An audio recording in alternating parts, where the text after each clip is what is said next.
Quando tudo diz que não, sua voz me encoraja a prosseguir. Quando tudo diz que não. Lucas 15, versículo de número 8. Diz assim: a qual é a mulher que, tendo 10 dracmas, se perde uma, não acende a candeia e varre a casa e procura diligentemente até encontrá-la? E tendo achada, reúne as amigas e vizinhas, dizendo: alegrai-vos comigo, porque achei a dracma que eu tinha perdido. E eu vos afirmo que, de igual modo, há júbilo diante dos anjos de Deus por um pecador que se arrepende. Desde a minha infância, eu ouço, por ser filho de pastor, e meu pai, quando nasci, já era pastor, já pastoreava uma igreja. Foi ele mesmo que me apresentou, já pastoreando aquela igreja. E desde criança, eu sempre ouvi, nessa família de 5 irmãos, de 5 filhos, que meu pai e minha mãe gerou, dado por Deus, que existia algo diferente na minha vida. Deus sempre liberava uma palavra para a minha vida, e essa era a palavra: que eu seria um pastor, que muitos iriam me conhecer nos 4 cantos dessa terra. Com 15 para 16 anos, eu começo a namorar a Alessandra, na casa dela, pedindo autorização aos seus pais, me caso com ela. Depois de 5 meses de casado, a Alessandra foi enganada por aquele remédio de farinha, o anticoncepcional da farinha, né? E aí nós temos nosso primeiro filho, e o nome dele, ela mandou escolher: escolhe o nome do seu filho, o que você quer, qual o nome que você pensou? Lucas. E nós colocamos o nome do Lucas. O Lucas é uma criança linda, amorosa, uma criança tão dócil, uma criança que desde pequenininho tinha algo diferente, tinha uma porção diferente.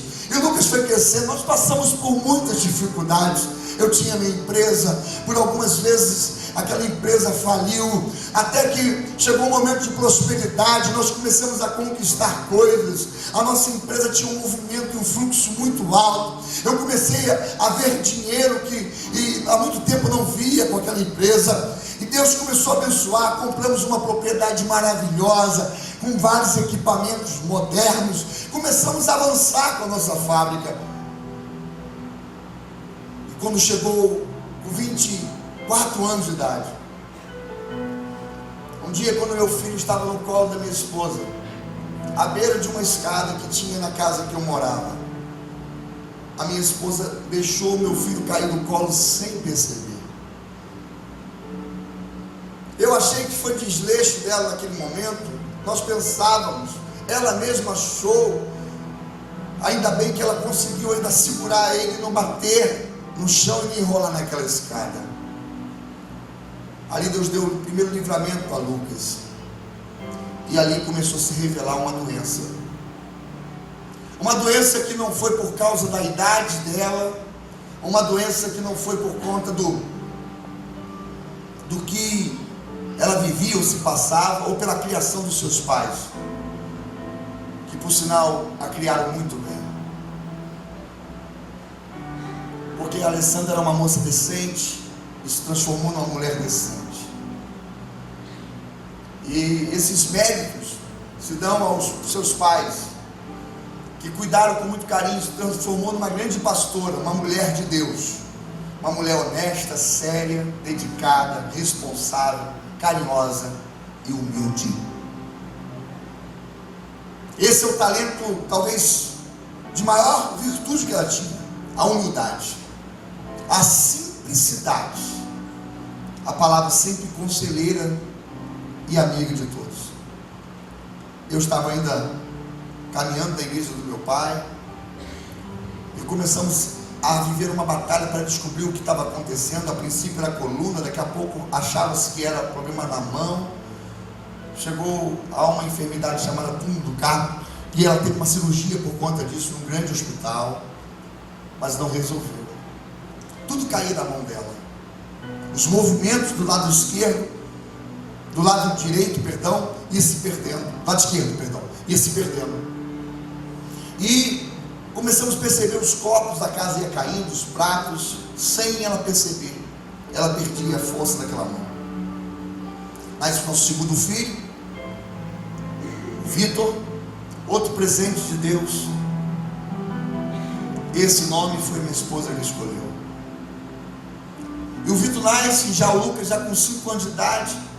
O Lucas sempre muito agarrado comigo e o Vitor sempre agarrado com a mãe. Um carinho todo o tempo.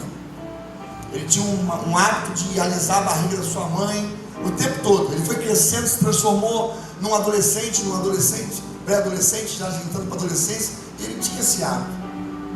Até que a mãe ficou no estado que ficou. E eu sempre procurei estar na hora do almoço com os meus filhos. Eu sempre procurei estar nas refeições. Sempre procurei estar em casa. Eu sempre fui muito família, viajava, por mais que eu viajava, ficava alguns dias fora, por trabalho ou pela igreja. Eu sempre voltava e cuidava do meu filho, da minha esposa. Sempre tinha um carinho muito grande por eles. Depois que Vitor nasceu, passando algum tempo, 1 ano, 2 anos, aquele um pouquinho maior, ela viveu algumas experiências tremendas. Porque a minha esposa era uma mulher de oração, ela orava normalmente 1 a 2 horas por dia. Era comum isso na vida dela, de tirar 1 a 2 horas de oração. Várias vezes no dia eu encontrava a minha esposa de joelho, e muitas vezes pela madrugada ela ficava ali até muito mais do que isso, 2 horas, 3 horas orando, por cada nome, por cada pessoa que às vezes pedia para orar. Era uma jovem que queria casar e tinha um sonho de um casamento. Era um rapaz que desejava estar também construindo sua família. Ela sempre orava. A Alessandra sempre gostou de trabalhar com jovens, de ser conselheiro, de mostrar sobre a questão da santidade. E nós começamos, claro, já trabalhando. Eu já militava, ela também fazia, trabalhava na obra. E começamos a buscar recursos médicos, eu já com a minha empresa, para ver se conseguia descobrir a doença que ela tinha. Passou-se muito tempo, fez algumas cirurgias, alguns tratamentos, nada resolveu. E aí chegou o momento que o médico descobriu o que acontecia com ela. E o médico descobriu numa semana que eu tinha pregado na igreja que eu pertencia à Assembleia de Deus, que meu pai é pastor Samuel Batista Lessa, há 45 anos pastor da mesma igreja. Ele tinha saído, ele falou assim: ministra para mim no domingo a palavra. Eu ministrei e Deus me deu uma palavra assim muito forte: o que você está vivendo hoje não se compara com o que Deus tem para você amanhã. E nós começamos a viver essa palavra e recebemos, mas foi na semana que também tivemos ali o resultado do laudo médico, daquela tomografia, da ressonância que ela tinha feito. E aí foi descoberto que ela tinha um problema cerebral, de má formação, de nascença. Toda criança nasce com uma má formação, segundo a explicação do médico. Mas com o crescimento da criança, a má formação, ela vai desaparecendo. Normalmente, em todos os casos, ela desaparece. Alguns ficam com uma pequena má formação, mas isso não prejudica. Alguns prejudicam. E a Alessandra foi diagnosticado que ela tinha uma má formação cerebral mamável no tamanho de um limão, na parte mais nobre do cérebro. Estou falando uma linguagem para que todos possam compreender. Na parte mais nobre do cérebro. E quando o médico chegou e falou assim: olha, eu vou ser sincero, eu não vou fazer como alguns profissionais às vezes faz, que fala mais ou menos, ou chama o esposo e fala. Você desde o início pediu para que eu falasse a verdade. Alessandro, o seu problema é gravíssimo. Eu vou dizer uma coisa para você: eu não sei como que você está viva.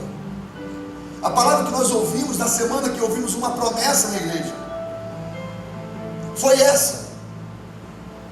E eu, claro, me abati, mas eu firmei ali ao lado dela com a mão. Ela começou a suar a mão e apertar a mão. E doutor, o que eu tenho? Ele falou: você tem uma má formação cerebral de nascença. Isso não surgiu depois. Você nasceu com essa má formação e ela era para ter desaparecido, não desapareceu.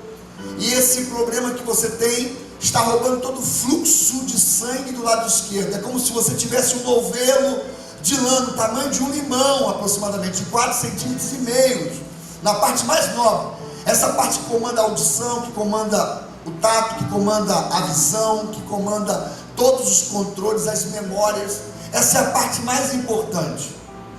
E aí eu pergunto para o médico: doutor, e o que pode ser feito pela vida da minha esposa? O que pode ser, qual o tratamento? Foi descoberto agora, o que nós podemos fazer para poder resolver esse problema? E ele chegou e falou assim: Júnior, a situação da Alessandra é uma situação muito delicada. Mas qual é as possibilidades, doutor? E nós começamos a ter muita preocupação naquele momento. E ele chegou e falou assim, eu perguntei: podemos operar? E ele falou assim: não. Se operar, sua esposa provavelmente vai morrer, ou vai ficar paraplégica ou tetraplégica. E se não operarmos, existe algum trabalho de fisioterapia? Sim, paliativo. A tendência é piorar, está muito fragilizadas as artérias. Eu não sei como é que não teve rompimento. Ela teve 2 filhos, não era para ter. A situação da Alessandra é tão grave que se ela tivesse em algum momento fazendo suas necessidades no banheiro, ela poderia ter morrido. E eu não entendo por que ela não morreu.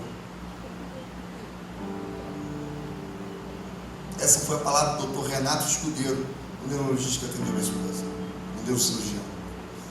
Então a situação dela é muito grave. Eu falei: doutor, não pode operar. Se ela não operar, morre ou fica paraplégica. As respostas não eram que nós esperávamos ouvir. As palavras eram tão difíceis de se ouvir, que era como um punhal que entrava no coração de um esposo e de um pai, de um homem que ama a sua esposa e de um pai que ama os seus filhos. E naquele momento ela apertou firme minha mão e falou: doutor, existe outra possibilidade? Existe uma técnica nova que aqui no Rio é feita por um médico chamado Márcio Sampaio, que é o melhor do Brasil no momento, que é uma técnica que é uma microcirurgia via artéria que vai até o cérebro, e podemos jogar tipo uma colinha, um cimento que vai bloquear para que o fluxo possa ser desviado e voltar ao normal, talvez, ou melhorar o fluxo dela. E podemos fazer um tratamento muito caro. Chegou ao Brasil agora, não está ainda não existe nos registros de plano de saúde, ou seja, é uma cirurgia que provavelmente vai passar dos 100 mil reais. Eu não sei, e nem sei se haveria com esse valor para usar de fazer, mas essa é a chance, e ela ficaria boa. Ela tem 5% de chance, dos 95% de impossibilidade. E eu procurei esse médico, nós começamos a fazer o tratamento, e ele, lá no Barrador, e aí ele marcou esse procedimento. Levou um tempo, porque ele falou assim: muito difícil.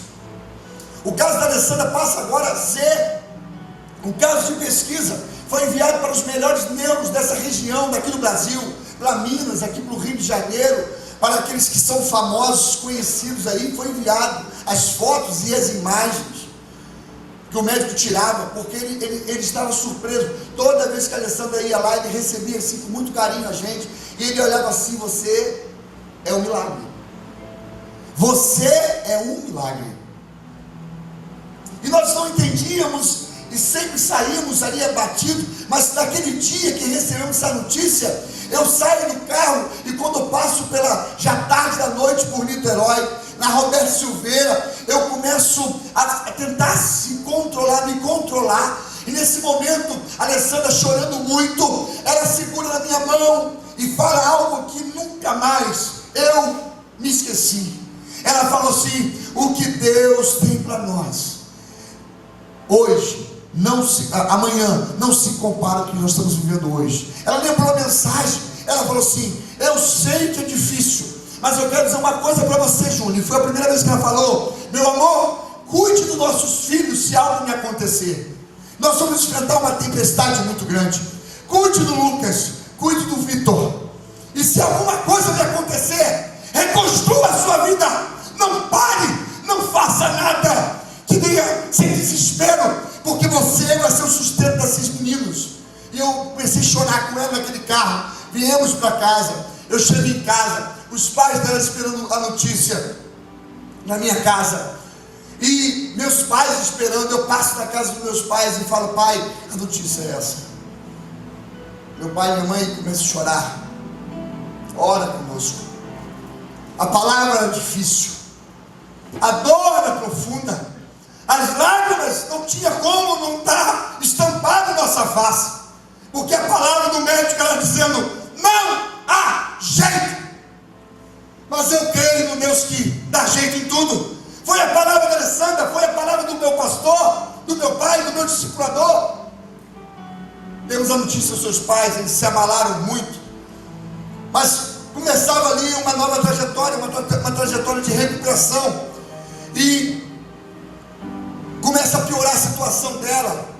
A Alessandra, ela começa a perder os movimentos, e esse médico, analisando se pode ou não fazer esse tratamento, faz um exame chamado arteriografia, e constata que era muito grave, e seria muito difícil, poucas chances. Bem, escolhe 5 casos mais difíceis, depois de 1 ano e pouco que esse médico começa a cuidar da minha esposa.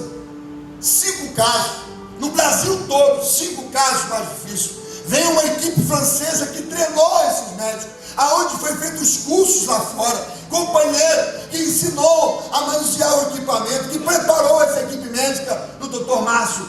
E vem essa equipe francesa, vem para poder cuidar desses 5 casos mais graves. Lá no Barrador, a minha esposa sendo tratada numa cirurgia que não existia pelo plano de saúde, era difícil ser coberta, com tantas dificuldades. Nós fomos para lá, uma batalha com o plano de saúde pagando uma parte, outra parte eu tinha que pagar, um dinheiro absurdo sendo desembolsado e sem ter condição, porque nesse momento já tinha abandonado um pouco a minha empresa, no momento de maior sucesso, no momento que eu estava tendo a melhor fonte de recurso, de prosperidade, já sonhávamos com a nossa casa, de comprar a nossa casa, de melhorar a condição financeira. E aí nós recebemos a notícia daqueles 5 procedimentos, as famílias todas reunidas esperando lá de fora, e cada um foi feito os procedimentos. A Alessandra foi o último procedimento, o penúltimo procedimento, e o médico foi falando. Depois a equipe médica, quando acabou, chamou todos nós familiares, e estava eu lá. Ele chamou o primeiro familiar e deu notícia, a segunda família, a terceira, aí chegou a 4ª notícia: olha, a cirurgia de fulano foi um sucesso, de ciclano foi um sucesso, nós conseguimos fazer tudinho, tivemos tantos % de avanço, já começamos um bom avanço. E aí eu era a 4ª, ele falou assim: espera um pouquinho. Foi a 5ª pessoa, a 5ª família, olha, teve esse avanço. E aí, quando todos estavam festejando, vai eu para poder receber a notícia da minha esposa, e o médico chega assim: Júnior, a situação da Alessandra é grave demais, ela está bem, mas não tivemos avanço nem em 10%.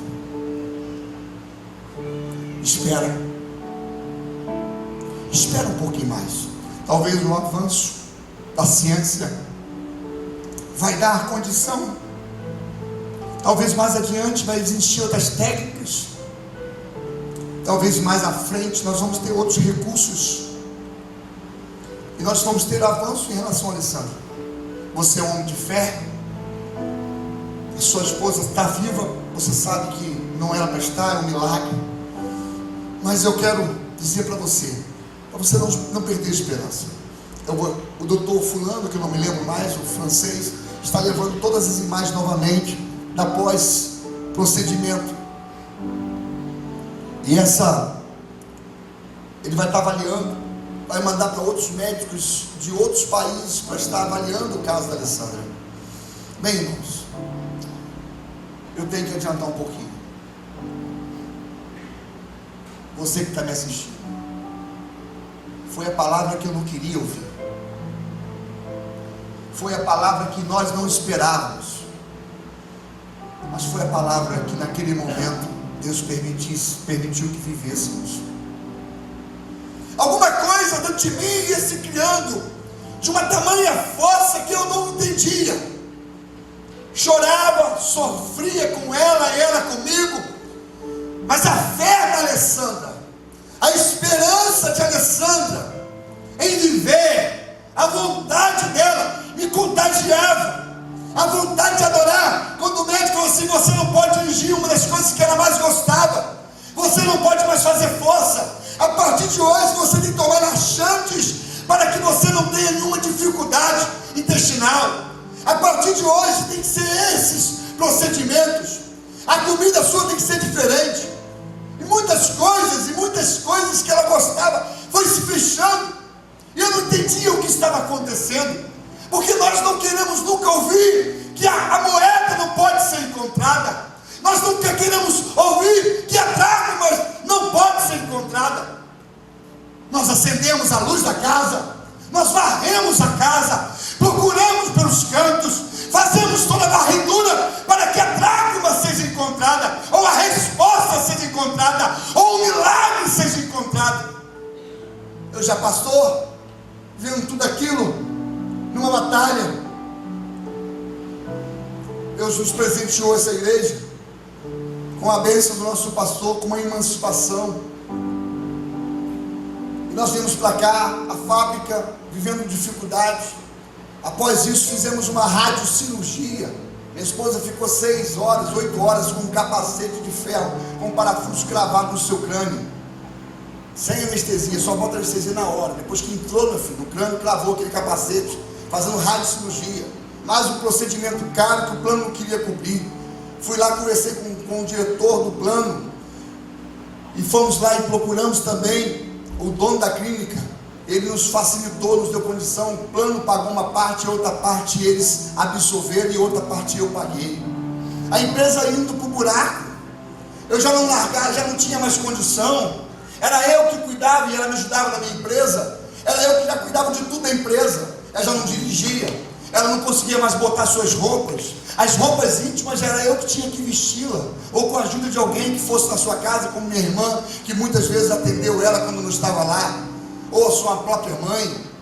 Ela já não conseguia mais ter controle, ela não conseguia cortar uma carne, todos os movimentos foi perdendo. A pizza, eu saía para jantar com ela e eu tinha que cortar a pizza, era eu que levava meus filhos para a escola, eu que buscava, eu que ia para a reunião de pais e filhos, eu estava tomado, mas nunca parei na igreja, sempre focado, trabalhando, ganhando vidas, cuidando de igreja, de rebanho, pastoreando, amando pessoas. Recebemos essa emancipação, a nossa firma logo se fecha. Nós não entendemos os caminhos de Deus. Eu falei: Deus, por que eu estou vivendo isso? Ou melhor, para que eu estou vivendo isso? Aonde o Senhor quer me levar? E naquele momento eu sentia tamanha dor. Eu achava, e eu vou falar com verdade, que Deus ia curar minha esposa. A Alessandra, quando recebemos a emancipação, logo em seguida ela tem uma melhora. Quando eu vendo a minha empresa, eu começo a pagar as dívidas que foi gerando. Praticamente vendi minha empresa, dei a minha empresa, vendi tudo que eu tinha para poder pagar os meus funcionários e aqueles que eu devia, os meus credores. Mais uma perda, mas que perca a minha empresa, aquilo que levou anos para ser construído, porque mais importante é a minha esposa, a minha família e os meus filhos. Eu não, em momento algum, lutei. Tem aqui uma irmã que me acompanha há muito tempo na minha empresa, que é a Danaí, o Cristiano, eles trabalhavam comigo. Em momento algum lutei e abri mão daquela empresa. O importante era eles. E a Alessandra melhora, a igreja crescendo. Chegamos a um número de quase 300 jovens aqui, em pouco tempo. O espaço do encontro é tomado por uma tamanha nuvem de jovens. Eram poucas pessoas que tinham idades acima de 40 anos.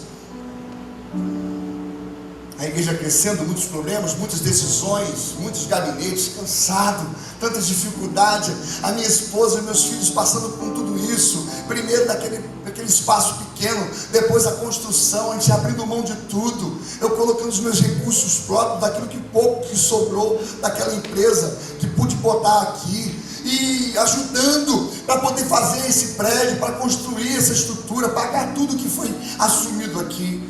E ela comigo. A minha esposa, mesmo que o médico não pula, não faz isso, não faz aquilo. Ela era a primeira a pular no louvor. E quantas vezes nós que temos saúde não queremos pular porque não queremos sujar. Ela era a primeira a orar, a adorar, a dar o seu gritozinho aqui, nesse pé do púlpito ou em cima do púlpito. Ela estava sempre participando, vivendo esse momento tão tremendo de adoração, uma adoradora nata, uma mulher de oração, de intercessão. Quando as pessoas machucadas vinham chegando, Deus começou a dar aqueles que ninguém quer. Nós começamos a receber os viciados, os drogados, aquelas pessoas que tinham a vida toda torta, que viviam já pelo engano desse mundo, mas pessoas que tinham sede de mudança. E quantas pessoas que eram desacreditadas, que hoje estão aí, são famílias, porque tinha um casal que acreditou, porque tinha filhos que acreditavam. O meu filho Lucas ao meu lado, o Vitor pequeno, mas ao nosso lado. Eles tinham prazer de estar aqui, sempre tiveram prazer de estar na casa do Senhor, de ser o primeiro a chegar. Muitas vezes chegávamos para varrer a igreja, e muitas vezes saímos muito tarde pós-culto, e às vezes nem encontrávamos condições de lanchar com nossos filhos. Igreja cheia, muitas pessoas, muitas decisões, muito trabalho, muitas preocupações, pouco dinheiro, passando necessidade, para poder dar o melhor para essa igreja, abrindo mão dos nossos bens, abrindo mão da nossa vida. Eu pregava, a Alessandra saía pelo meio da igreja procurando os tristes e os ausentes para poder aconselhar. Eu fazendo a obra em cima do púlpito, e ela excelente pastora no meio do povo. As pessoas não entendiam. Não era uma excepcional pregadora, mas uma mulher de uma palavra firme, de oração, de vida. E volta e meia eu pegava minha esposa orando. Quantas vezes eu ouvia essa oração? Ela fazia escondido, mas eu chegava. Ouvia, ou de madrugada. Ela orava: Senhor, se o Senhor não quiser me curar, que o Senhor pode, eu creio que pode. O Senhor me leva, não me deixa em cima de uma cama.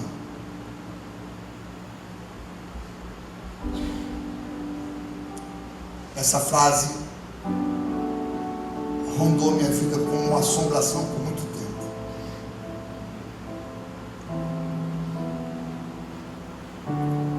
De repente, algumas vezes aqui ela passou mal, teve que chegar a ambulância aqui porque minha esposa caiu nessa escada. Muitas vezes eu não queria pregar, muitas vezes eu não tinha condições de pregar, não tinha condições de falar nada. Era o dia que eu queria ouvir alguém. E nesses dias que muitas vezes não tinha ninguém para pregar, que não tinha condições de ouvir ninguém porque não tinha ninguém para poder falar, era o dia que Deus falava mais comigo. Às vezes sem comida, numa missão essa mesa, porque já agora a igreja não tinha estrutura para poder me manter. Meus filhos não estudavam mais em escola particular, em escola pública. Situações difíceis que alguns de vocês viveram comigo aqui.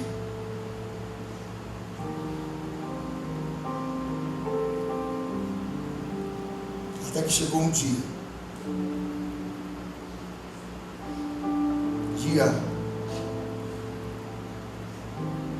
23 de setembro de 2008, nós tínhamos feito aniversário de casamento no dia anterior,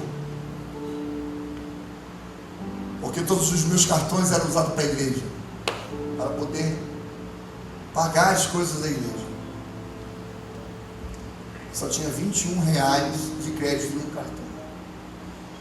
E naquele dia, meu filho Lucas, que tinha alguns dias antes ido com a namoradinha num jantar lá num restaurante na cidade, falou: pai, eu falei, eu tenho que sair com sua mãe, mas eu não tenho dinheiro. Todo o dinheiro que tinha nós pagamos a despesa, a igreja não está podendo pagar meu salário, a ajuda de custo que me dá. só tem R$21. Ele, pai, é R$15 no estrogonofe, com mais um refrigerante de 10%, ele fez a conta. O senhor vai gastar R$20, pai. Vai com a mamãe. E nós pedimos o estrogonofe que era para uma pessoa, para comemorar o aniversário do nosso casamento. Combinamos com a tesouraria da igreja, a administração, se caso entrasse dinheiro na quarta-feira, eles iam me dar parte do meu pagamento para que eu pudesse sair com ela melhor, viajar. Isso foi na segunda-feira, dia 22 de setembro de 2008. No dia 23, havíamos feito algumas visitas de alguns irmãos que estavam doentes. Ainda tínhamos algumas visitas para fazer à noite. Tínhamos uma reunião na casa do pastor Rafael e da pastora Líbia, então recém-casado. Ia estar com eles um pouquinho. A pastora Líbia enfrentava algumas dificuldades na sua família e nós íamos estar com eles. Voltamos de uma visita, minha esposa foi para a fisioterapia. Ela pegou o carro, foi. Quando voltou, ela voltou com muita dor de cabeça. Ela falou: amor, prepara a janta das crianças, enquanto eu vou deitar um pouquinho, vou tomar um remédio, ver se ela passa. Ela, a dor de cabeça cercava ela a vida toda, sempre cercou. E naquele momento que nós estávamos programando, eu estava assistindo até um filme, eu levantei e fui preparar a janta dos meus filhos, porque nós iríamos jantar com a pastora Líbia e o pastor Rafael. Naquele momento, meu filho, o Vitor, grita: pai, mamãe está passando mal. Eu saí correndo com a panela de fogo lá, larguei tudo, saí correndo. E a Alessandra estava tendo uma crise de convulsão. E ela, o Vitor viu isso tudo. Jatos de vômito. Eu grito minha irmã, meu cunhado, por acaso naquele dia que trabalha sempre até tarde, estava em casa. Minha irmã sobe correndo. Eu tento botar uma camisa pelo menos, porque eu estava de short. Ela desliga o fogo, tenta socorrer, a Alessandra não volta, meio desmaiada. Eu pego a minha esposa no colo, meu cunhado: Júnior, bota a camisa. Ele pega ela no colo. Eu pego a chave do carro e saímos correndo para a garagem para botar minha esposa e levar para o pronto-socorro. Naquele momento, eu não sabia o que estava acontecendo, mas começava um terrível tempo de sofrimento.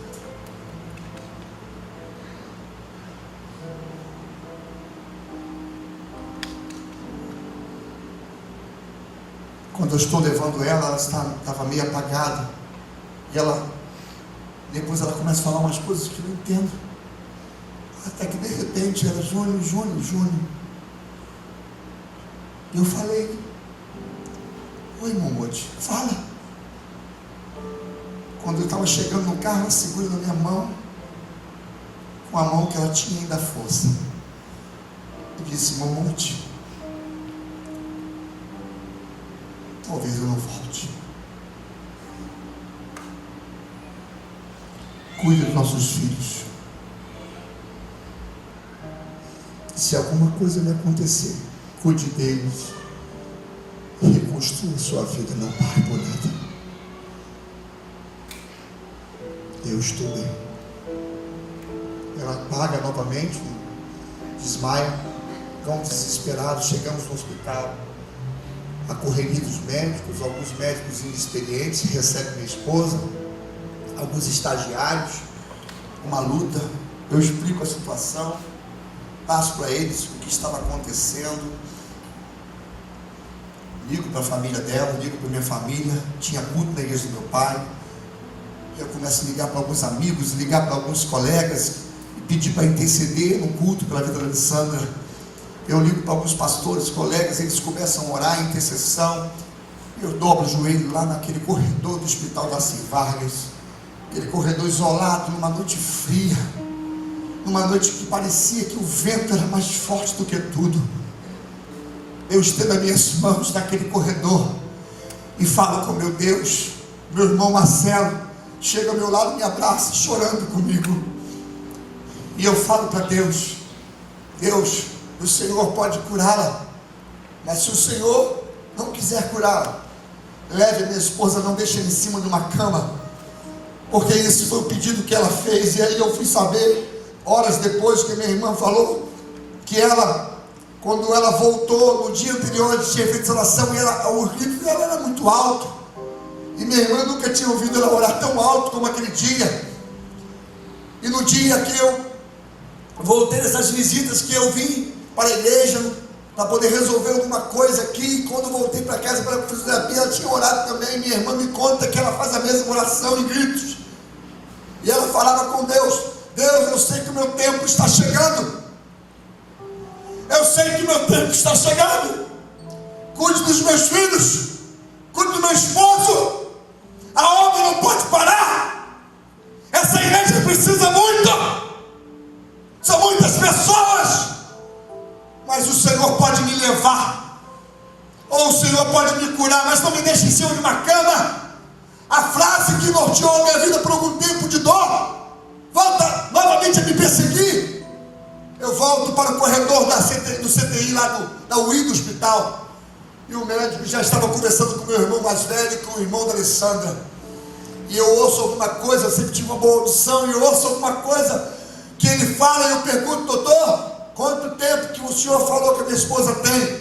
Calma, Júnior, a situação da Alessandra é grave, tomou todo o cérebro do sangramento, rompeu artérias vitais ali, e o sangramento é muito grande, ela já gerou uma hidrocefalia, eu não sabia nada do que era isso. Olha, existem dois tubozinhos que nós temos, dois canais, são canais, alguns canais, esses canais, tanto da direita quanto da esquerda, já estão entupidos. Ela vai começar a inchar a cabeça, sua esposa tem 20 minutos o máximo de vida. Foi a palavra que eu ouvi do médico. É uma noite fria, num corredor do hospital, e eu não entendia o que estava acontecendo com a minha esposa, mesmo sabendo que aquilo poderia acontecer. Eu pedi para que eu pudesse entrar naquela UI para orar pela minha esposa, e de repente o médico me autoriza, e eu entro, eu toco no pezinho dela, ela está com o olho fechado, com aqueles equipamentos, eu toco na mão dela, e falo como eu sempre chamei, desde os nossos 15, 16 anos de idade, quando começamos a namorar: Momote, Momote. Eu sempre ouvi que as pessoas podem nos ouvir quando estão no CTI. Eu sabia que ela não poderia me responder, mas eu queria falar com ela. Eu queria tocar nela, mesmo que fosse a última vez em vida. Eu queria sentir o toque dela. Qual marido não quer? Se ama a sua esposa, a sua família. E naquele momento, algo surpreendente acontece. O médico ao meu lado, Dr. Roque, ele fala assim: Júnior, essa palavra é a mesma, Momote, Momote, Momote. Eu queria ouvir a voz dela, mesmo que os médicos diziam que não tinha mais condições, que ela não tinha mais resposta. Os sinais vitais dela estavam se diminuindo, até que ela segurou minha mão e falou: Momote, muita dor de cabeça, muita dor de cabeça. Os médicos começaram a gritar, os enfermeiros: transferência, enfermeiro, transferência, transferência, pede rápido uma ambulância. Ela reagiu, ela voltou, ela está falando aqui. Ela não abriu o olho ali naquele momento, mas ela me respondeu. Eu orei com ela, fiz a oração, ela segurou na minha mão. Começou uma batalha. Depois chega pela madrugada a ambulância. Vários irmãos estavam à porta daquele hospital, madrugada dentro, e nós estávamos ali e começamos uma batalha. Eu desço com a minha esposa em estado grave. Quando chega no hospital, que ela chegou, os médicos fazem novos exames e avaliações e fala para mim: a sua esposa está em coma 4, coma 3 é morte cerebral. Ela chegou aqui para nós, para a gente, com coma 4. Não tem muito o que fazer. E o médico que cuidava dela recomendou esse hospital de clínicas, e nós levamos a Alessandra para lá. E quando chegou, ele de manhã, ele entrando em contato com a equipe médica do CTI que ele conhecia, e os médicos não dando esperança, não tinha jeito, e eu liguei para ele falou assim: Júlio, eu estou indo para aí agora, você quer que eu opere ela? A situação dela não tem possibilidade, mas você quer que eu opere ela assim mesmo? Quero. Os médicos diziam aqui que não dava para transferir, que ela ia morrer. Eu falei: mas se ela para morrer aqui, que ela morra sendo atendida no caminho. E graças a Deus ela conseguiu chegar lá, e o médico fez a cirurgia, e começou um processo de 90 dias no hospital, 80 dias no CTI, 82 dias no CTI, várias cirurgias, em coma. Meus filhos foram visitar sua mãe um dia que não aguentava depois de tanto tempo. E justamente naquele dia que eles foram, foi o dia que ela passou mal na frente deles novamente. Os médicos nem autorizam, mas vendo a necessidade das crianças em ver. A morte rondava a vida da Alessandra. A Alessandra sai do hospital. Existia uma festa da primavera aqui na igreja. O povo celebrou em alegria. Relógio de oração foi feito durante esse período todo pela mulher que muitas vezes introduziu o relógio de oração na vida de outros. Aquela mulher que orava a madrugada dentro por um jovem que queria casar, ou por uma porta de emprego, agora recebe o cuidado e a oração desses irmãos. Essa igreja tão linda, espaço reencontro de Rio Bonito, a igreja que Deus nos deu para cuidar. Agora ela volta para casa, uma nova batalha começa. Eu percebo na primeira noite que eu durmo com ela, que eu acordo todo arranhado no dia seguinte. A minha esposa não me conhecia em alguns momentos. O médico falou que ela estaria um pouco confusa, não sabia quanto tempo ficaria assim, ou se teria recuperação, mas que haveria possibilidade sim. Vários tratamentos, com fono, com psicólogo, fisioterapia. Uma nova batalha. Algumas vezes ela vinha se arrastando, mas vinha para a igreja. Às vezes carregada no colo, ou numa cadeira de roda, ou até mesmo com dificuldade, porque não tinha mais o seu equilíbrio, andava com muita pouca dificuldade depois das fisioterapias, sendo conduzida pelos obreiros até poder glorificar, sem noção das coisas. Eu descubro que minha esposa ficou debilitada mentalmente, porque ela já não era uma pessoa normal, não era só confusão mental, não era só a memória recente de fixação que ela havia perdido, além da memória passada ter sido muito agredida. Ela fica debilitada mentalmente. Ela gritava, se tornou agressiva. Uma dessas vezes que, claro, sem nenhuma maldade em seu coração, mas por impulso da sua doença, ela até me atingiu com um dos seus pés, numa porção tão forte, que eu fraturei a costela. Houve uma fissura. Algumas vezes, gritos e mais gritos, noite adentro. Os meus filhos lá, eles queriam entender o que estava acontecendo, o Lucas e o Vitor, o que estava acontecendo, noites e mais noites acordado. Eu não dormia já mais com ela, porque na primeira noite, na segunda noite, ela entendeu que eu poderia ser uma outra pessoa, a não ser o seu esposo, e me arranhou todo, me machucou. Passei a dormir num escritório da minha casa, os meus filhos no seu quarto, minha esposa sendo cuidada por uma outra cuidadora. Uma nova batalha, vida, dificuldade financeira, não tinha dinheiro. Nós planejávamos em construir a nossa casa, e o dinheiro que nós tínhamos é um dinheiro que a igreja nos devia, que quando a igreja começou a pagar, eu só gastava com ela.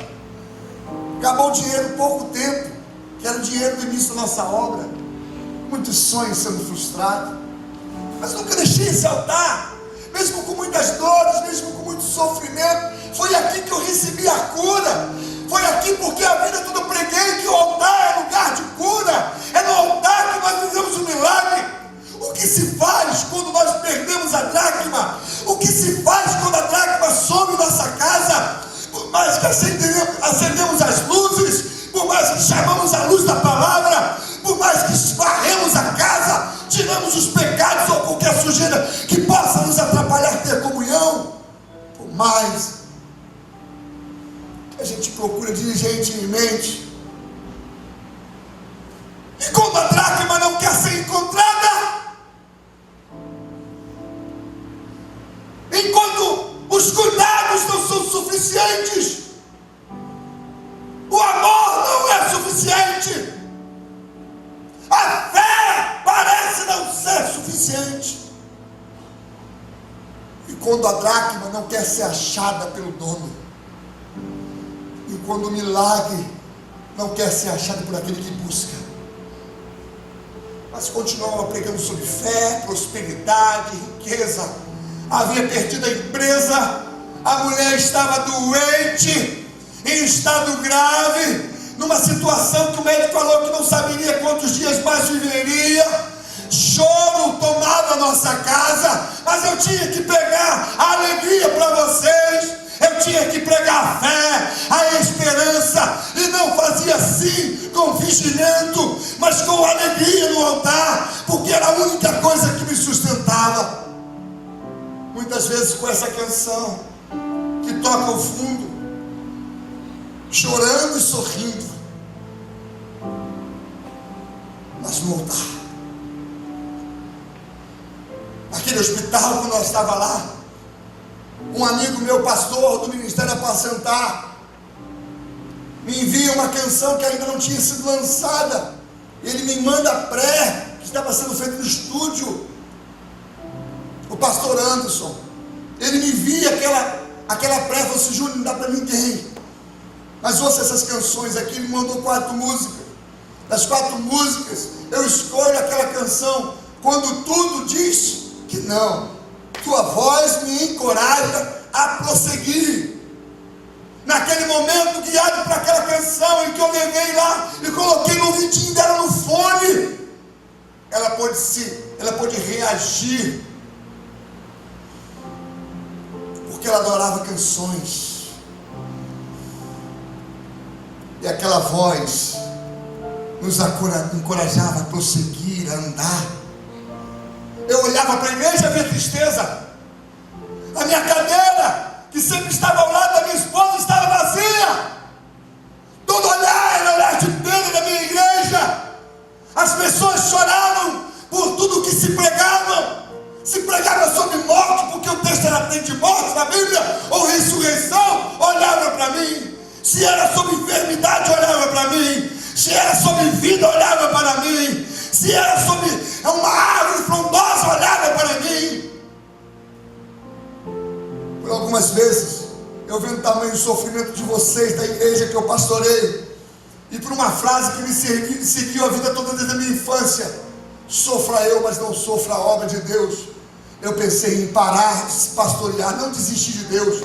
Eu vou parar de pastorear porque a igreja está sofrendo. Eu chamei a equipe de governo da igreja e apresentei isso aos pastores, aos obreiros. Eu vou parar, eu vou entregar a igreja, eu vou fazer uma transição, vamos escolher um novo pastor, ou um de nós aqui, que eu acho que seja justo até, ou que traga de fora, porque a igreja está sofrendo muito. Eu não quero mais ver esse sofrimento no olhar da igreja, eu não quero mais ver a tristeza no olhar da igreja, eu não aguento mais ver a lágrima no olhar do meu povo, das pessoas que nós ganhamos. As pessoas pareciam realmente estar vivendo todo o sofrimento que nós estávamos vivendo.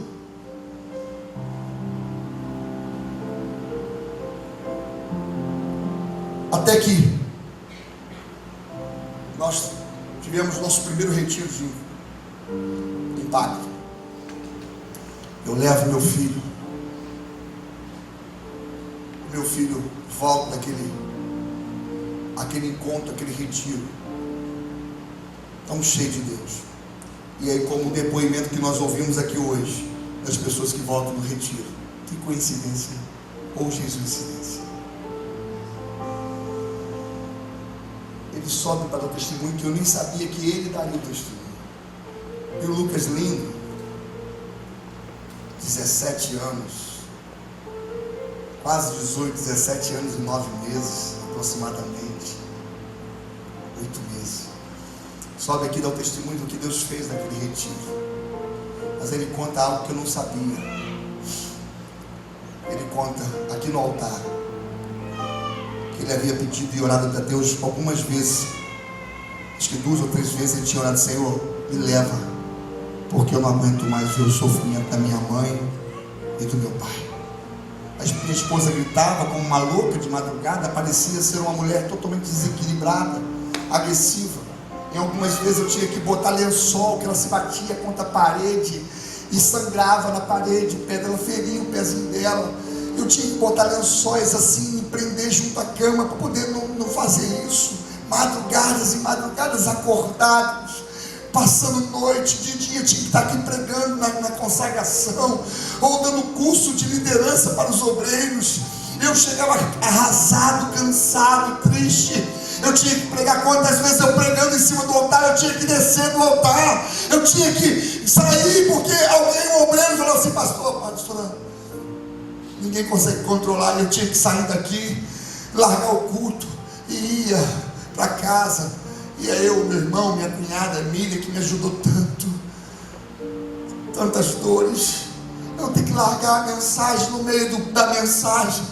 Os pastores não sabendo o que fazer, os obreiros que me ajudaram, e não sabiam nem o que pregar, o que continuar a pregação de alguém. A igreja sofrendo. E quando meu filho falou isso, e ele falou mais, eu pedi a Deus para me levar por mais de 2 ou 3 vezes, porque eu não aguento mais o sofrimento da minha mãe. Vocês não têm noção do que nós passamos em casa. Vocês não têm noção do que esse homem, o pastor de vocês, passa em casa para chegar aqui e pregar com essa alegria, brincar com vocês aqui. Eu não sei como é que ele aguenta. Eu falei mesmo com Deus: me leva, porque eu não aguento mais ver esse sofrimento. –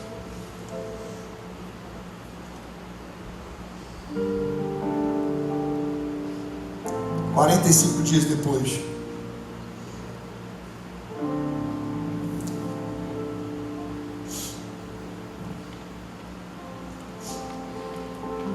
meu filho foi ministrar no retiro. Ele cantou, ele ministrou, trabalhava no teatro, era líder de evangelismo ao lado do evangelista Tiago, trabalhava no data show da igreja, participava do louvor, já estava cantando, já começando iniciando a ministração, a ministrar louvor na igreja, dando palavra de oferta. Aquele menino orava tanto. Eu acho que ele puxou isso da mãe, 2, 3 horas por dia, 5 livros por semana. Quando tinha a semana de prova, ele parava um pouquinho, tinha lido a Bíblia toda e já estava voltando, lendo a Bíblia toda novamente e preparando as suas mensagens. Já tinha várias músicas que ele havia composto. Eu chego no congresso de jovem que havia sido programado com muito carinho para os jovens dessa igreja. O tema do congresso era intimidade.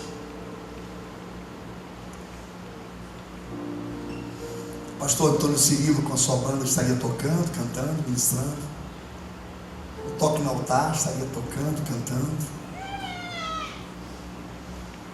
Muitos outros cantores, pastor Genésio, vários cantores, eu não me lembro mais, Jó 42, alguns já estavam até em viagem.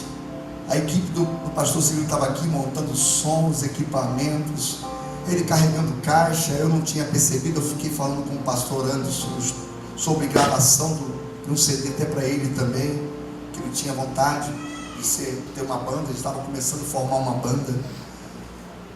E aí eu fiquei conversando um pouquinho mais. Eu vi meu filho saindo, ele vinha comigo. Quando cheguei aqui, estava ele carregando caixa, trabalhando, os jovens trabalhando aqui, arrumando, a igreja feliz, alegre. A hora passava, ele não percebia, né? Já era hora de almoço e nós estávamos aqui trabalhando, todo mundo. De repente, é claro, eu chego aqui, cumprimento meu filho, um abraço.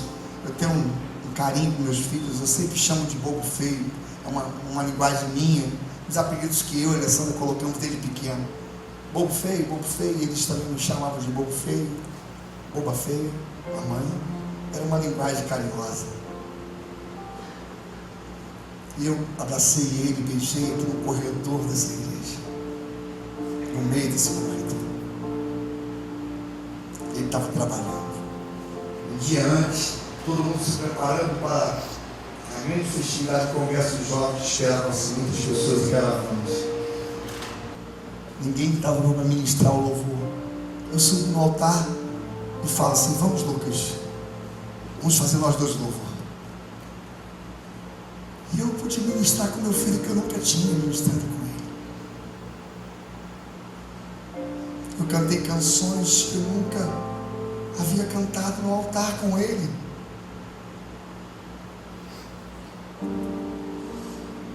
Teve um momento até que ele errou um pedaço da música e ele não gostava de errar, ele ficou muito enjoado. Eu virei para ele, corrigi, as costas para a igreja, corrigi o que tinha errado. E aí ele voltou, animou, sorri para ele. Eu estava tão feliz em poder cantar com meu filho. O sonho dele era grande.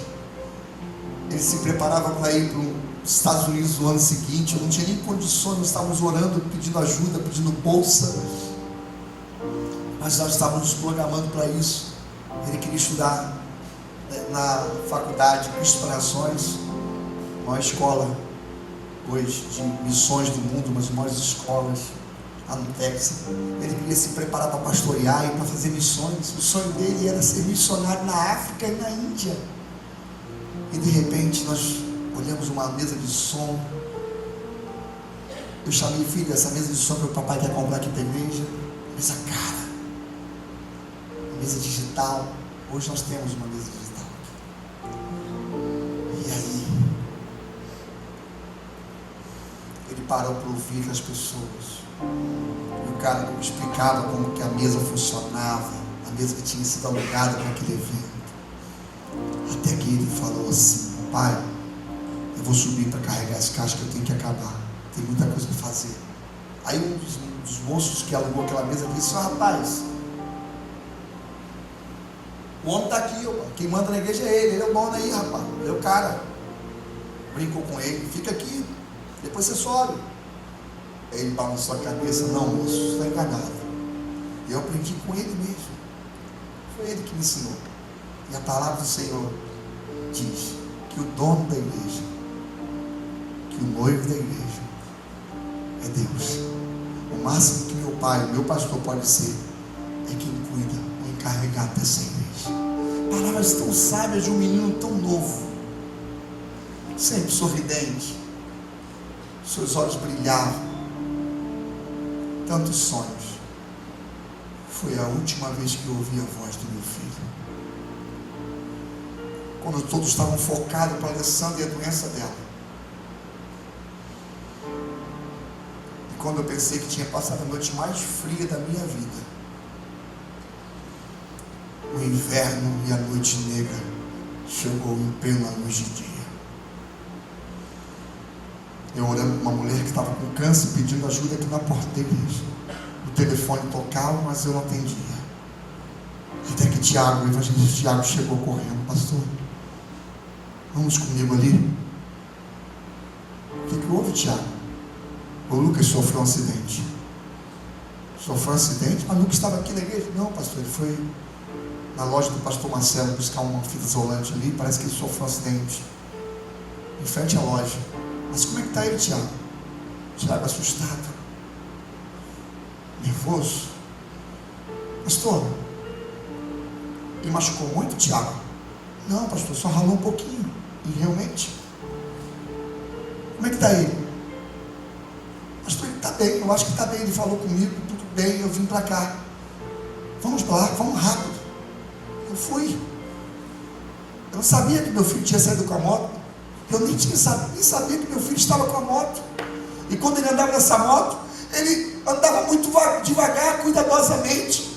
Ele sempre andou com cuidado, com capacete. Tanto é que ele estava com capacete nesse momento. E o capacete reserva, porque ele não carregava ninguém sem capacete. Lucas sempre gostou de cumprir normas, leis. Ele sempre foi muito correto, um menino que nunca brigou, um menino que nunca nunca teve problema nenhum, nunca teve inimigo, pelo contrário, aquele menino só tinha construções de amigos, e alguns deles estão até aqui na igreja. E de repente eu chego lá, vejo meu filho sendo carregado numa saveiro, em cima de uma tábua, e o pessoal gritando, e eu vi tirando o carro, não tinha amassado nada demais, a moto, tiraram a moto, falei com meu irmão,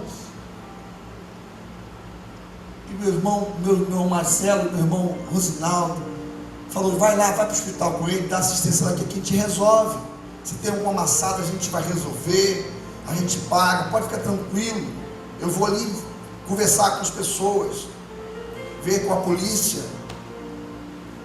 Na hora que estava indo naquele carro, eu estendi a minha mão no meu carro e falei, Senhor, cuida do meu filho,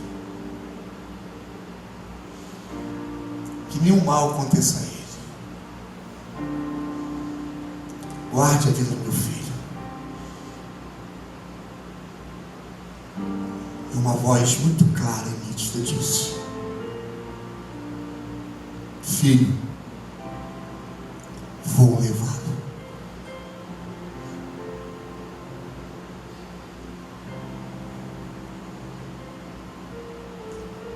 Como qualquer outro pai disse, Deus, não faça isso. Vitor era muito novo, Lucas era meu amigo, ele era apaixonado por tudo que eu fazia. Esse mesmo menino, quando tinha 7 anos de idade, ele disse assim, papai, quando eu crescer, eu vou pregar igual o pastor Silas Malafaia. E eu fiquei tão feliz, eu falei assim, filho, você vai pregar igual a ele, vai pregar mais, você vai pregar melhor do que ele, você vai ser um homem de Deus como ele é. Quando dirigi uma congregação do meu pai, na Cidade Nova, e passou uns anos aqui, um tempinho ainda, acaba o culto, eu pego meu filho chorando, e minha esposa, vem aqui, Júnior, não sei, acalma ele está chorando muito, eu não entendi, aquela noite foi uma noite poderosa, de muitas conversões, em que agora se manifestou, e minha esposa me chamou, e eu falei, filho, o que houve com você? Ele é adolescentezinho, e ele falou assim, pai, mas ele não conseguia falar a palavra, pai, ele não continuava falando o que estava acontecendo, e eu falei, filho, fala para meu pai o que está acontecendo, você está passando mal, está sentindo alguma coisa, conta para mim o que você está sentindo. Quando de repente ele consegue falar assim, pai, é porque eu descobri uma coisa. Eu falei, o que é, filho? Fala para papai o que você descobriu. Ele soluçava, chorava, até que ele conseguiu falar, pai, eu não quero mais ser pregador como o pastor Silas Malafaia. E eu falei, pastor, meu filho, mas por que o pastor Silas Malafaia é uma bênção? Esse homem é um homem de Deus. Por que você não quer? Porque ele briga às vezes, porque ele faz umas caras feias às vezes, é porque ele grita muito. Eu ainda tentei brincar com ele, e aí ele, não, pai, é porque eu descobri que eu quero ser igual ao Senhor. Eu não preciso imitar o pastor Silas, não, porque eu conheci um homem que ama muitas vidas. Eu nem sei se outros amam como o Senhor, mas o Senhor ama vidas e almas como ninguém. Pai, eu quero cantar igual o Senhor, eu quero ministrar louvor como o Senhor ministra, pai, porque eu descobri que o Senhor é um grande adorador, pai. Eu não preciso imitar ninguém, eu preciso imitar o meu pai, o meu pastor. Esse é Lucas, que nós conhecemos aqui, que cantava, que dançava, que fazia teatro, que fazia dança, que fazia louvor, que ministrava, dava valor de oferta, que o sonho era ser um pregador, já tinha até pregado um dia. O desejo era ser um missionário na África, na Índia. Então você vai ser.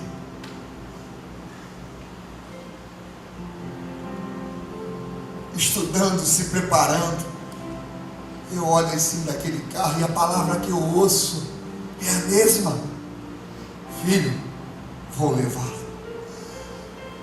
Eu começo a lutar com Deus e falo assim: Deus, não faz isso. Esse menino tem sido sustento na minha vida. O Senhor tem me sustentado, mas a minha casa hoje ele tem sido a minha base. Eu tenho feito tudo para os meus filhos, pelo Lucas e pelo Vitor, mas ele tem aquele que conversa comigo, é aquele que abre o coração, é aquele que ouve o que eu falo, é aquele que diz quando eu preciso ouvir uma palavra de amor. E a vozinha de Deus, a voz de Deus, perdão, ela muda, mas com outro tom, mas ela mesma frase volta: filho, você não entende, mas é preciso levá-lo. E eu chego no hospital, corre logo para o UI, tantas coincidências interessantes, que naquele dia o doutor Anselmo estava lá, que é meu amigo, meu médico. E naquele dia, o doutor Anselmo tinha na mesma semana me consultado com ele, e ele falou: Júnior, mudei meu plantão, não estou mais à segunda-feira, agora estou às quintas-feiras, tá? Se você precisar de alguma coisa, uma cirurgia, alguém que lá na igreja, você pode me procurar, qualquer necessidade, você me procura lá, tá bom? Eu falei: tá bom, doutor. Eu não sabia que ele tinha que socorrer meu filho.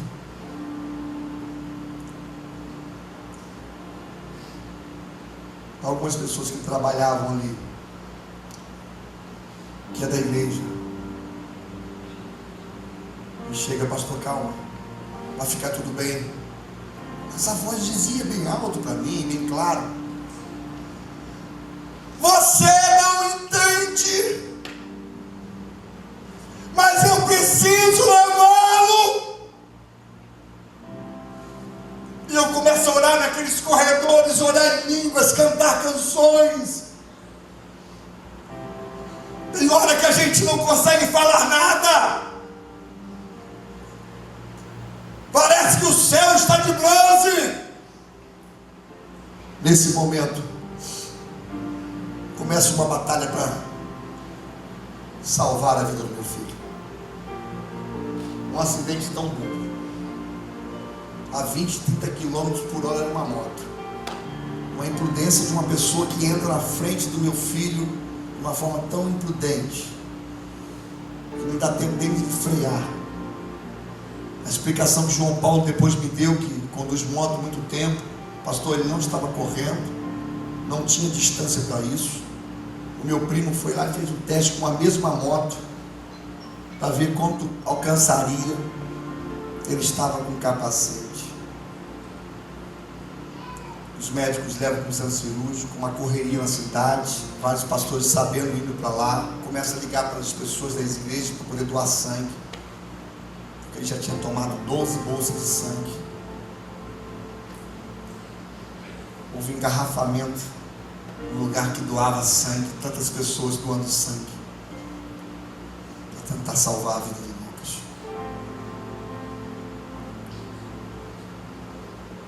E eu orando em língua, as pessoas não entendiam muito, falando com Deus em oração, mas a voz falava a mesma coisa.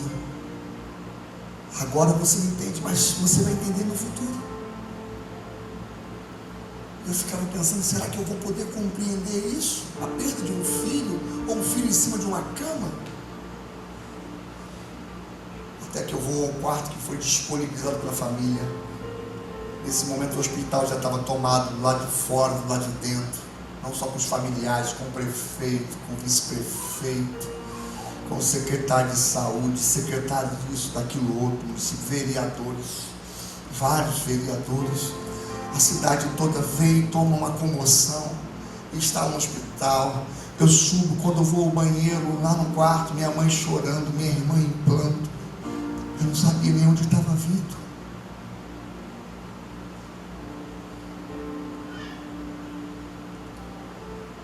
Até que eu ouvi a voz assim, quando eu estava no banheiro: filho, desce, chegou a hora. Eu nunca vi uma rampa assim tão longa, aliás, uma escadaria assim tão longa de hospital como aquele, um corredor tão frio como aquele. Sabe o que eu fazia naquele momento? De tanta dor, não porque eu sou um super-homem, mas foi a única coisa que me deu conforto.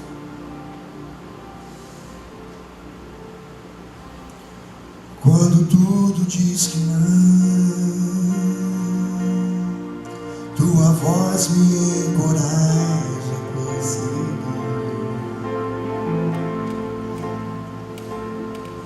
Quando tudo diz que não, ou parece que o mar não vai se abrir, sei que não estou só, e o que dizes sobre mim não pode se frustrar. Era essa a canção.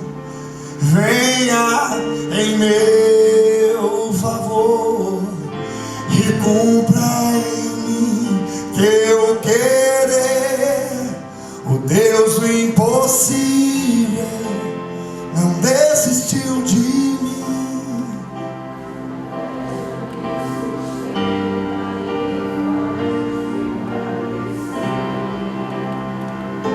Essa canção estava nos meus lábios. Eu orava em língua, as pessoas ficavam surpresas em ver a minha atitude. Foi essa palavra que eu ouvi dias depois. As pessoas não entendiam o que estava acontecendo. Nem eu sabia o que estava acontecendo. Nem eu sabia a força que eu tinha. Mas ainda falei, Deus, não faz isso. Ele tem sido meu alento. Ele tem sido meu ombro. Ele tem sido meu amigo. A voz de Deus se calou. Não ouvia mais Deus falar, nem queria levar ou deixar ter vida. Eu chego a um movimento na porta do centro cirúrgico, e quando eu chego, meu pai em planto, um homem de fé, minha mãe em planto, os médicos choravam. O doutor Anselmo não teve nem coragem de vir falar em primeiro momento comigo. Veio o doutor Amirto, o prefeito chorava de um lado, o vice-prefeito do outro, as pessoas, meus irmãos, choravam, mas queriam mostrar força. E aí eu cheguei para aquele médico e falei, doutor, meu filho morreu. Não, Júlio, não é bem assim. Calma, eu não estou calmo. Vamos ter esperança. Fizemos tudo o que podíamos por ele. Mas o Lucas, ele sofreu um trauma muito grande. Explodiu o baço, explodiu o fígado, o rim dele foi afetado, também rebentou tudo. Mas ele pode viver com o rim, o baço não vai fazer tanta falta, o fígado pode se regenerar. Ele tomou 13 bolsas de sangue, a hemorragia não para. Eu falei, doutor, ele morreu. Ele falou, não, calma, não morreu. Aí eu parei nesse momento, o doutor Anselmo já estava lá, do doutor Amirto, os dois médicos, que conheço desde criança. Falei para eles, meu Deus, falou que chegou a hora dele. Mas ele ainda não morreu, João. Essa situação é muito grave. Muito grave. Eu só quero orar pelo meu filho. Porque quantas vezes me chamaram nesse hospital com pessoas muito mais acidentadas que o meu filho. Quantas vezes cheguei aqui, pessoas que tinham se desenganado por médicos, eu orei e Deus deu vida. Talvez se eu orar, se eu tocar ele, vai acontecer um milagre. Tá bom, nós vamos deixar você orar pelo seu filho. E passa com os maqueiros, com meu filho, levando para o UI novamente. Eu saio atrás dele.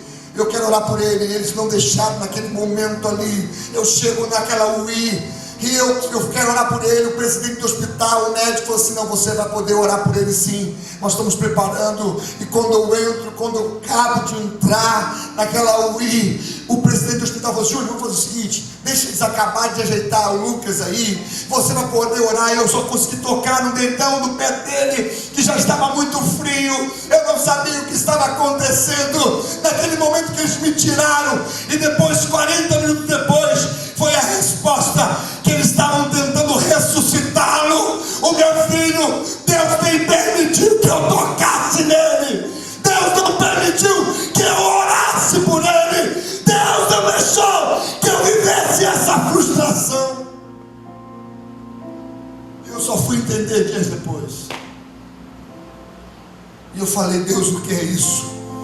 Eu sentado na cadeira e eu orando em línguas,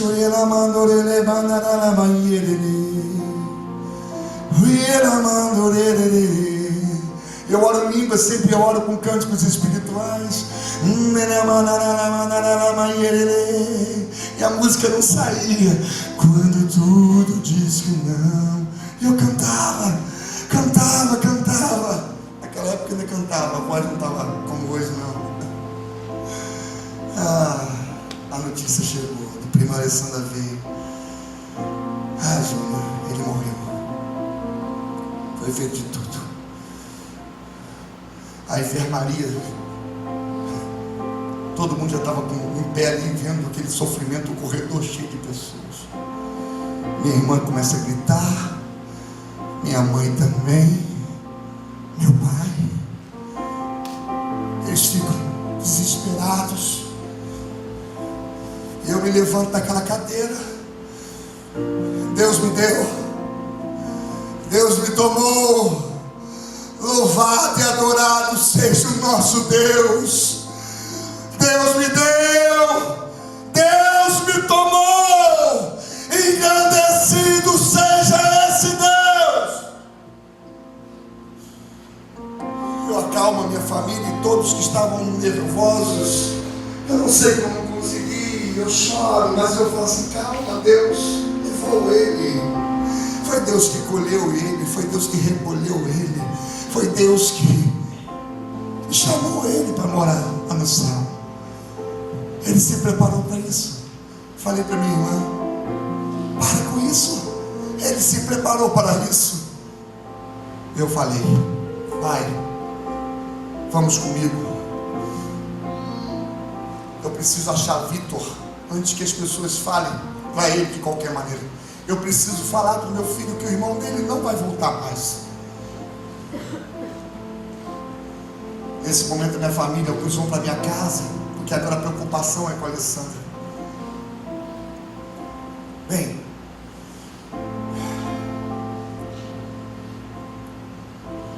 eu chego na casa de uma família aqui da igreja, da Andréia. Meu filho estava lá com seus amigos.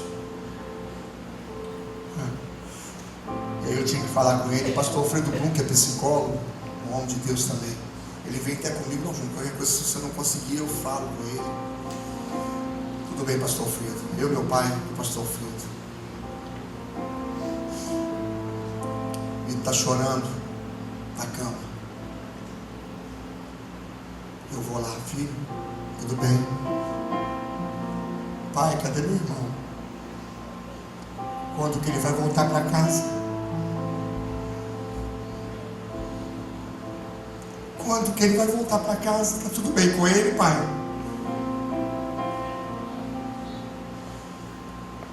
Encurtando, eu chego para ele: filho, Deus levou nosso menino. Ele não volta mais. Não, pai. Busca meu irmão. Depois que o mamãe ficou doente, ele é meu melhor amigo.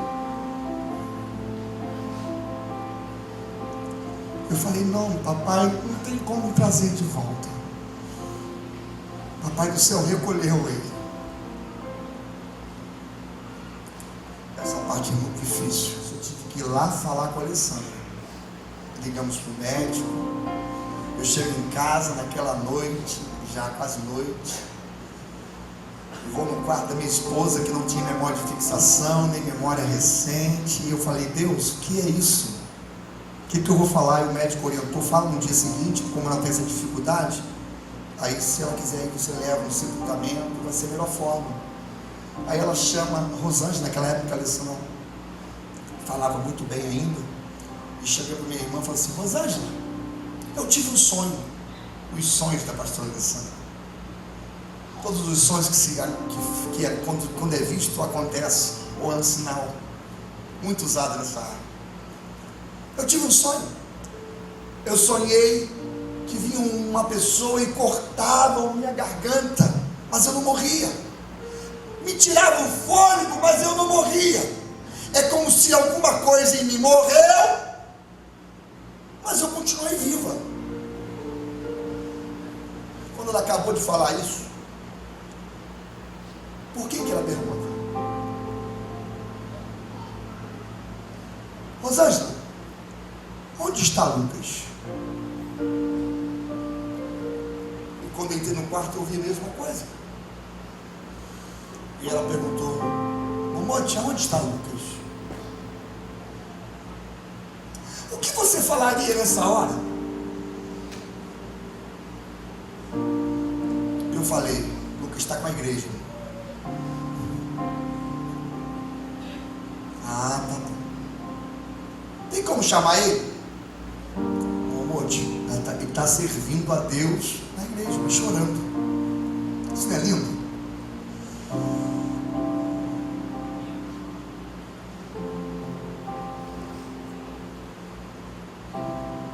Bem, eu tenho que finalizar porque meu tempo já estourou.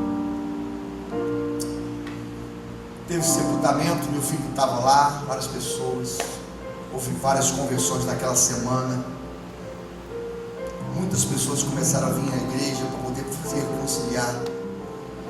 Então, para finalizar esse DVD, eu quero dizer uma coisa para você.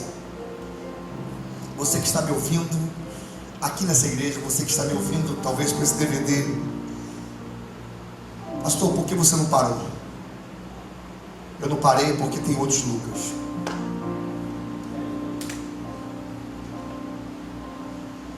Tantos pastores, já orei até para alguns deles que me chamaram para poder orar para pastores que tinham perdido seu filho e abandonaram o altar. Eu começo uma nova batalha, porque a partir daí minha esposa, que não tem memória de fixação nem memória recente, eu falava com ela: onde está Lucas? E teve uma época que eu não conseguia mais falar: está na igreja. Onde está? Ela começava a gritar, ela queria saber, ela tinha ido no sepultamento, talvez alguma coisa fazia lembrar isso. E quando eu falava que o Lucas não estava mais entre nós, chorando, eu querendo ser curado, minha esposa começava a gritar. E eu conseguia acalmar ela. E quando acalmava, meia hora depois, ela começava: amor, cadê Lucas? E começava a chorar e gritar como se tivesse ouvido pela primeira vez a notícia que o filho tinha morrido. Eu fiquei mais de um ano ouvindo com sofrimento, não só eu como o Vitor, que a gente não sabia mais fazer. Quando às vezes chegava lá, Vitor chegava: papai, está gritando Lucas o tempo todo, papai. Ele chorando de um lado, eu chorava do outro. Eu me preparava, entrava lá e falava com ela.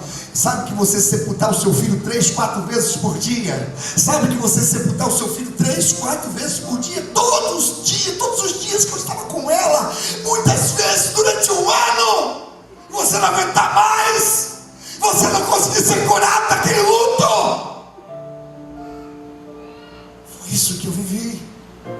Por que você não parou? Porque existem outras Alessandras que precisam do milagre. Por que você não parou, pastor? Porque tem muitos Lucas que não tem Jesus como o meu tinha.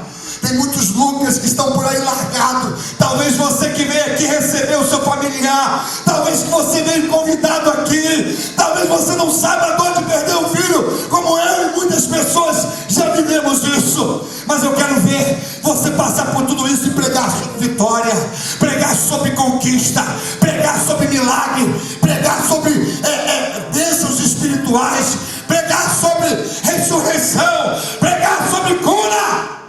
Eu nunca deixei de pregar porque eu creio nesse Deus que faz tudo isso. Eu nunca deixei de pregar porque eu creio no Deus do milagre. Ainda que Ele não fez o milagre na vida do meu filho, eu creio nele. Meu filho está com Ele adorando eternamente. Deus está cuidando dele lá. Mas tem outros aqui que o pai e a mãe não sabem o que fazer mais. Mas nós temos a palavra de vida. Por isso que eu não vivo murmurando, reclamando. Por isso que eu não vivo se lastimando.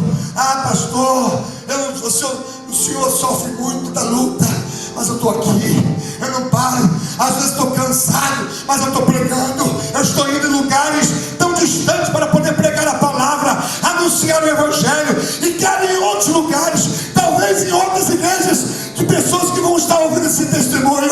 Eu quero alcançar vidas, eu quero alcançar as multidões. Por quê, pastor? Porque eu tenho uma promessa.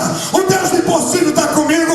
O impossível pode não ter acontecido na minha casa, a minha esposa não está curada, pelo contrário, depois disso ela deu outra hemorragia, ficou mais 90 dias quase no hospital, mais 80 dias no CTI, mas eu não parei de crer, eu não parei de acreditar, eu não parei de pastorear vocês. Hoje somos mais de 1000 pessoas, mas serão milhares e milhares que vão fazer parte desse rebanho, amém ou amém? Que vai fazer parte desse rebanho do Espaço Encontro, de outros rebanhos, de outros pastores. Eu sei que essa mensagem vai alcançar pessoas que pensam em parar, pastores que estão parando por muito menos que isso, mas também não sou presunçoso em achar que o meu problema, a minha dificuldade de ver uma mulher todo dia em cima da cama hoje, que não se levanta mais, que não anda, talvez doente mental realmente, talvez como alguns falam, e alguns colegas às vezes quando me vê tratar, aquela mesma mulher, da mesma forma, com a mesma fé, dizendo as mesmas coisas, chamando da mesma forma: Momote, eu te amo. Todos os dias eu vou lá e declaro isso para ela: Momote. E ela fala para mim: oi. Ou balança a cabeça, né, Rafaela? Ou balança a cabeça, né, Vitor? E eu digo: você me ama? Ela balança a cabeça. E qual o tamanho desse amor? Porque começamos a namorar com 15 anos de idade, 16 anos de idade, adolescente, coisa ainda de criança, saindo da infância, ainda entrando para a adolescência. E aí ela me responde: eu te amo.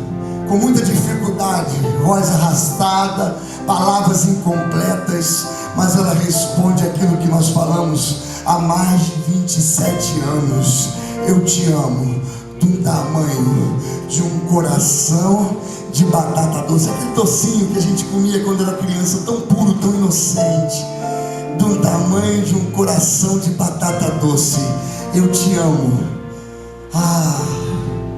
Eu e o Vitor não paramos.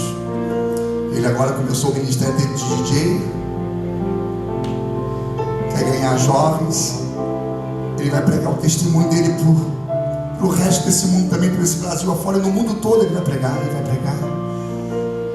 ele vai se tornar um grande pastor, um grande líder, porque é isso que tomou o coração dele, não porque eu forço ou quero obrigá-lo a isso, não, ele nasceu nesse, ele recebeu um chamado.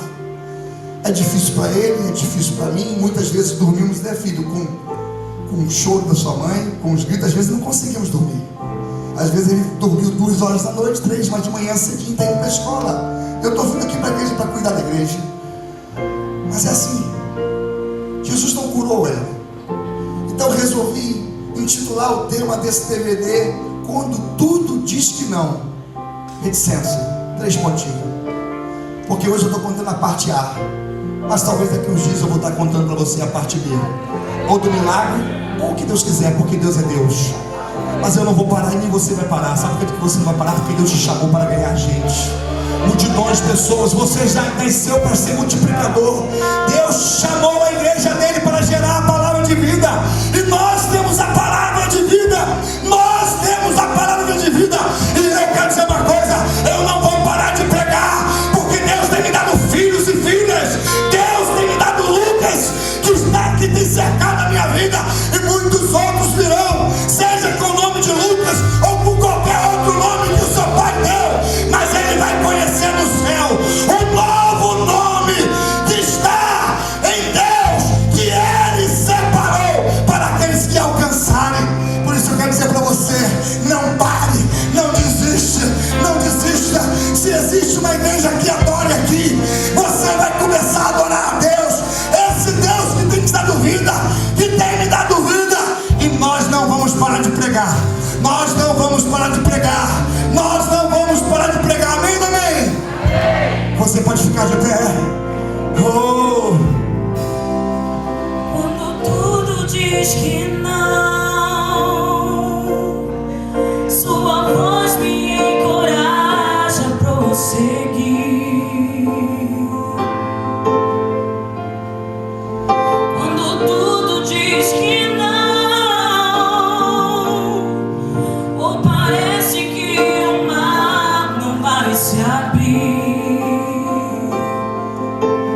Ser